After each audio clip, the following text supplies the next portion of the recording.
मेरा मुफ्ती साहब से ये सवाल है कि अगर नक्श नालिन पाक का बैच लगा हुआ हो तो इस सूरत में टॉयलेट में जाना कैसा है। नक्श नाल पाक हो या मुकद्दस तहरीर के कुछ भी लिखा, जैसे जश्न ईद मिलादुन नबी लिखा है या कहीं पे भी या रसूल अल्लाह लिखा होता है और कई मकामात पे या अल्लाह या रसूल अल्लाह, इस तरह की कुछ चीज़ें नक्श होती हैं। तो देखिए इसके आदाब हैं बाकायदा, इनकी हम बरकतें हासिल करने के लिए इनको लगाते हैं।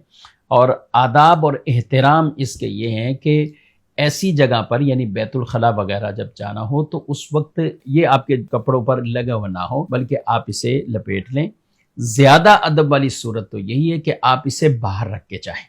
रसूलुल्लाह सल्लल्लाहु अलैहि वसल्लम की मुबारक जो अंगूठी थी जिसके ऊपर मुहम्मदुर रसूलुल्लाह ये नक्श था, तो आप सल्लल्लाहु अलैहि वसल्लम जब बैतुल खला जाया करते थे तो उस अंगूठी को बाहर रखते थे, यानी उसको अलग रखकर आप तशरीफ़ लेकर जाया करते थे। इस एतबार से हमारे उलमा किराम ने यह मसला बाकायदा कुतुब में तहरीर किया है कि कोई भी मुक़द्दस तहरीर है, मुक़द्दस इस तरह की लिखी हुई कोई चीज़ है, तो उसके आदाब एहतराम यही हैं कि वो बाहर रख कर जाए और वाज़े नज़र ना आ रहा हो। अच्छा, या दूसरी सूरत ये हो सकती है अगर बाहर कहीं हिफाजत का इंतज़ाम मौजूद नहीं तो आप किसी कपड़े में लपेट दें उसे।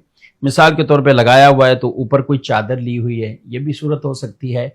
और ज़्यादा बेहतर यही है कि उसे फिर आप उतार कर निकाल कर जेब के अंदर रख दें, तो यूं भी वो कपड़े से छुप जाएगा। अल मुख्तसर ये है कि छुपा कर ले जाया जा सकता है, लेकिन बिल्कुल अयां वाज़े लगा हुआ है तो अब आप उस मुक़द्दस तहरीर को या नक्श नाले पाक को इस हालत में बैतुल खला में लेकर जाना ये बेअदबी और मकरूह वाला अमल है।